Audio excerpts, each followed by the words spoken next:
J'invite maintenant la réalisatrice de 4 minutes 15 au révélateur, Moya Jobin-Paré.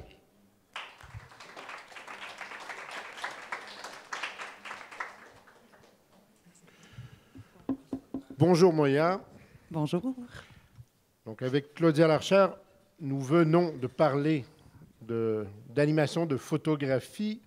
On est assez proche de la technique que vous utilisez aussi, puisque il y a un caractère photographique dans votre travail, non?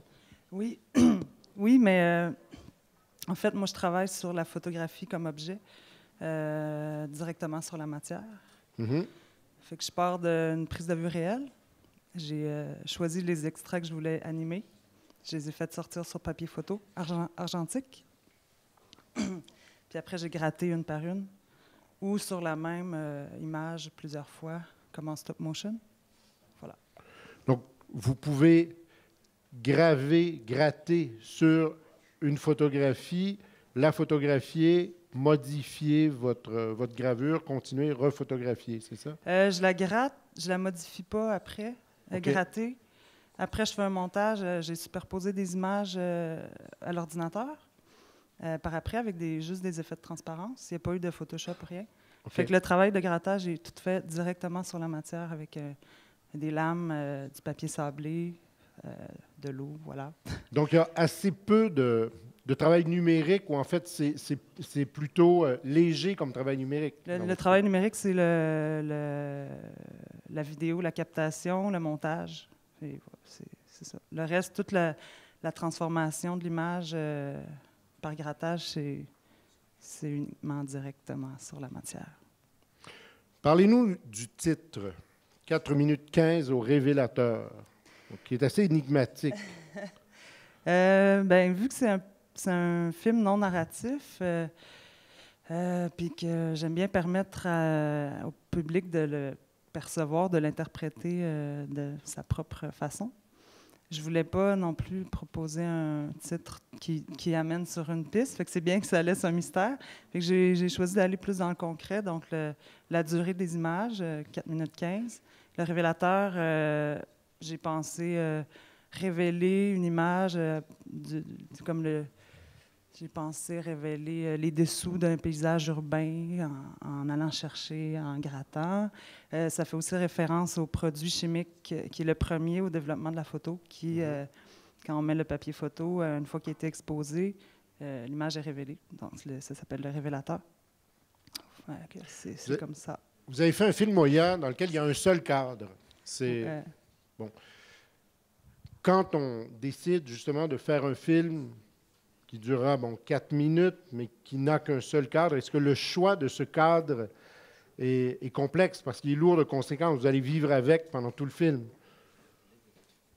La journée que j'ai fait le tournage, j'ai fait ça dans une journée. Je suis partie, j'avais l'intention de tourner des images de la ville, des gros plans, plus du corps humain aussi.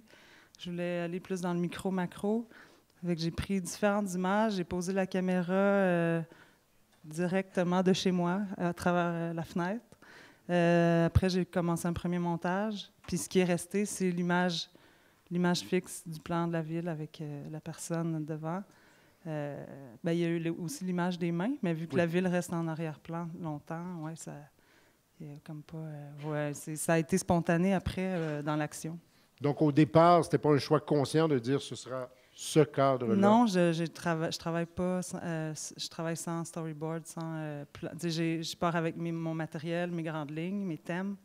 Après, c'est dans l'action que ça se passe, fait que c'est présenté comme ça. Donc vous dites, je travaille avec mes grandes lignes. Il y avait une volonté thématique, donc, qui était au départ? Oui. Oui, dans mon travail, il y avait déjà souvent ce qui émergeait, le thème de l'urbain et de l'humain. J'aimais bien donner un aspect plus organique à des paysages urbains qui peuvent être froids et très droits. Puis des fois, je faisais le contraire. Je mettais des aspects urbains dans l'humain, mais des fois, c'est aussi, j'aime bien les contrastes.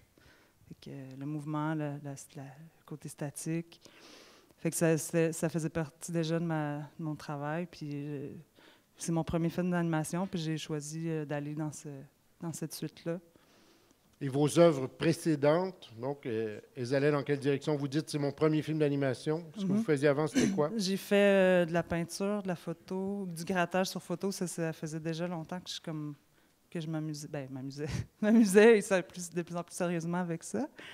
De la vidéo numérique, j'ai commencé de manière autodidacte dans fin des 2010, 2000. Puis j'ai été musicienne aussi. Ben, je suis musicienne aussi. Fait que, c'est ça. Donc, on va dire artiste multidisciplinaire. Ouais, oui. ouais. Vraiment typique. Le corps qu'on aperçoit dans le film, c'est vous, donc vous êtes... Non, c'est ma sœur. Ah oui?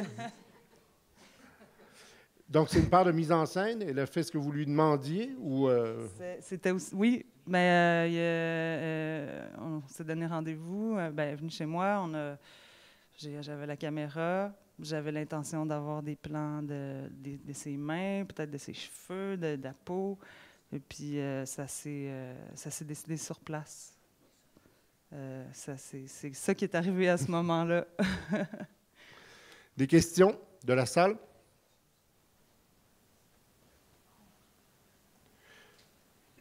Merci, Maya Jobin-Paré. Merci à vous.